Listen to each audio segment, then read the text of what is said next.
में कोरोना के नए मामले सामने आने से हड़कंप तो जरूर मचा है, जिसके बाद सरकार ने गुरुग्राम और फरीदाबाद सहित 5 जिलों में सिनेमाघरों, मल्टीप्लेक्स और खेल परिसरों को बंद करने का ऐलान कर दिया है।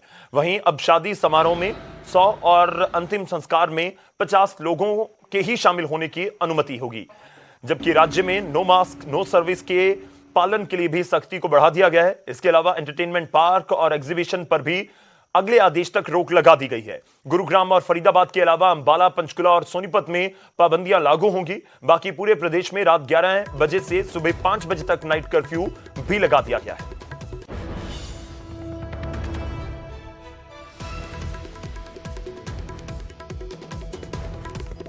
तो एक तरफ हरियाणा सरकार ने पाबंदियों की बाड़ लगा रखी है, तो वहीं दूसरी ओर सरकार के आदेश को सरकार के आदेशों का कोई खास असर नजर नहीं आ रहा। फतेहाबाद में सार्वजनिक जगह जैसे बस स्टैंड, यहां पर कोई पूछने वाला नजर नहीं आता कि वैक्सीन की कितनी डोज लगी भी है या नहीं।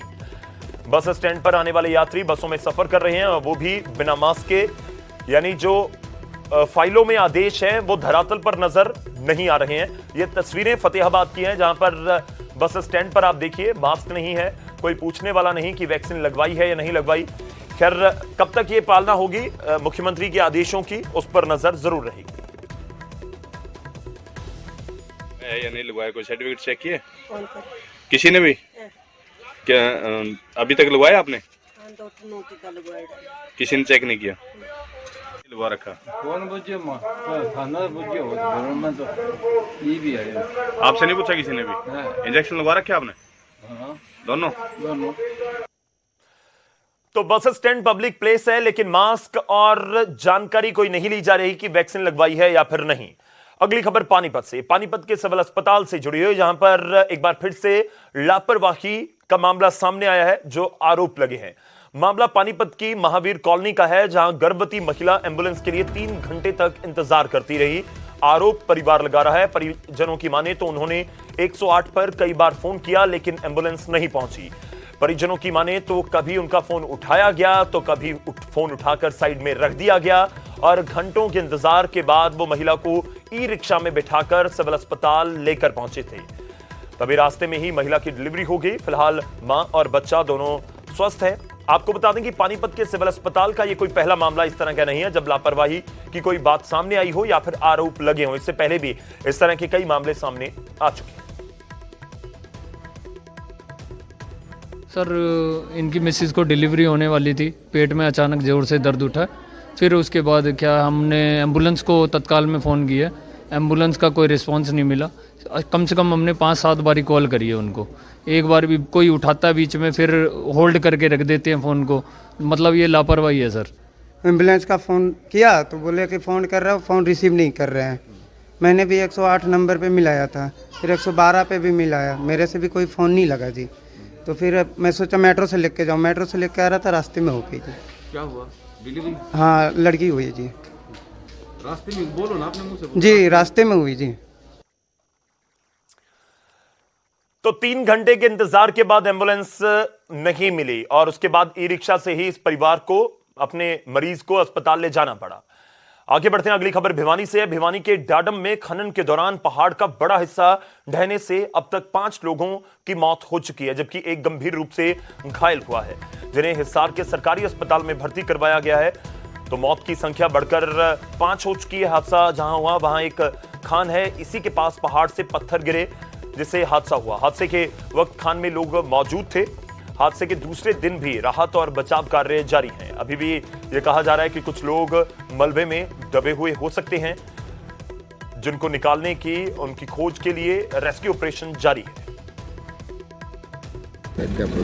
अभी तक टोटल 4 लोगों को इसमें से मलबे से निकाला जा चुका है, और आज पूरी रात भर रेस्क्यू ऑपरेशन चला था, जिसमें रात में भी एक डेड बॉडी निकाली गई थी। अब सुबह से एनडीआरएफ की टीमें और लोकल जो माइनिंग कंपनी है उनकी टीमें, एसडीआरएफ और आर्मी की टीमें रेस्क्यू ऑपरेशन में लगातार लगी हुई है। तो सर, कितने लोगों की मौत हुई है, कितने घायल हैं? अभी तक 4 लोगों की मृत्यु की पुष्टि हुई है, जो कि इनकी डेड बॉडीज हॉस्पिटल में पहुंच चुकी है। उसके अलावा एक व्यक्ति की डेड बॉडी जिसके आइडेंटिफाई हो चुकी है, जो कि मलबे में दबा हुआ है। उसके अलावा जितने व्हीकल्स हैं उसके हिसाब से भी और किसी की डेड बॉडी वहाँ पर होने की संभावना है। तो अभी भी रेस्क्यू ऑपरेशन जारी है।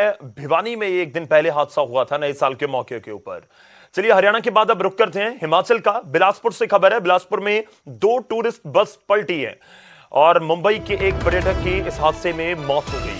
हादसे में करीब 14 पर्यटक घायल भी हुए हैं। आपको बता दें कि ये पर्यटक कुल्लू मनाली से वापस लौट रहे थे। जानकारी के मुताबिक इसमें से एक टूरिस्ट बस पंजाब नंबर की है तो दूसरी पर दिल्ली का नंबर है। ये दोनों बसें मनाली से वापस आ रही थी। इस बीच खारमौड़ा के पास दोनों बसों के अनियंत्रित होने से यह हादसा हुआ। वहीं हादसे के बाद मौके पर अफरा तफरी मच गई। हालांकि मौके पर मौजूद लोग और फिर प्रशासन की तरफ से रेस्क्यू ऑपरेशन जरूर चलाया गया। आपको बता दें कि करीब 14 लोग घायल हो गए हैं और मुंबई से जो एक पर्यटक आया हुआ था उसकी मौत की भी खबर है।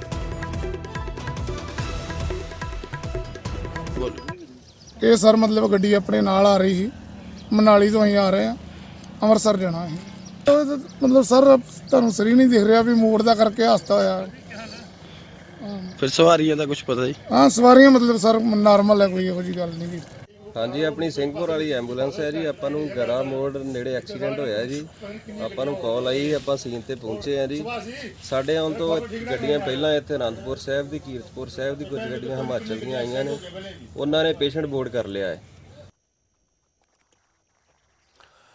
अब रुक करते हैं मनाली का। मनाली में विंटर कार्निवल का आगाज हो गया है। हिमाचल के मुख्यमंत्री जयराम ठाकुर ने झांकियों को हरी झंडी दिखाकर मनाली विंटर कार्निवल का आगाज किया। विंटर कार्निवल 2 से यानी कि आज से 6 जनवरी तक मनाली में धूमधाम से मनाया जाएगा और इस बार महिला मंडलों ने झांकियों के माध्यम से कोरोना संक्रमण पर वार किया।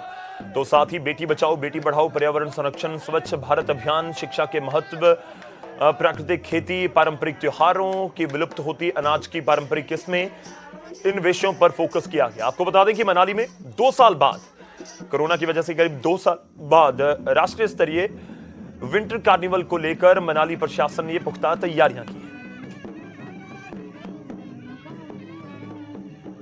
विंटर कार्निवाल के इस उपलक्ष्य पर मैं सबको बहुत बहुत बधाई देता हूं, शुभकामनाएं देता हूं और मुझे इस बात की खुशी है कि कोरोना के संकट के बाद हम लगभग 2 वर्षों के बाद हम फिर से इस कार्निवाल को यहाँ पर मना रहे हैं। और विंटर कार्निवाल की जो खासियत है कि हमारे महिला मंडल के साथ साथ में हमारे सेल्फ हेल्प ग्रुप्स हैं और उनका बड़े स्तर पर जो है उनका पार्टिसिपेशन होता है। और यहाँ हिमाचल की संस्कृति, हमारे पुराने ज़माने के जो खान पान की सारी चीज़ों का यहाँ पर इसमें प्रदर्शन होता है और अपनी संस्कृति को मजबूत करने की दृष्टि से आज भी इस विंटर कार्निवाल के माध्यम से एक बहुत बड़ा संदेश दिया जाता है। तो विंटर कार्निवल का आगाज हो चुका है और खास तौर पर इस कार्निवल के लिए भी बड़ी संख्या में पर्यटक मनाली पहुंचते हैं।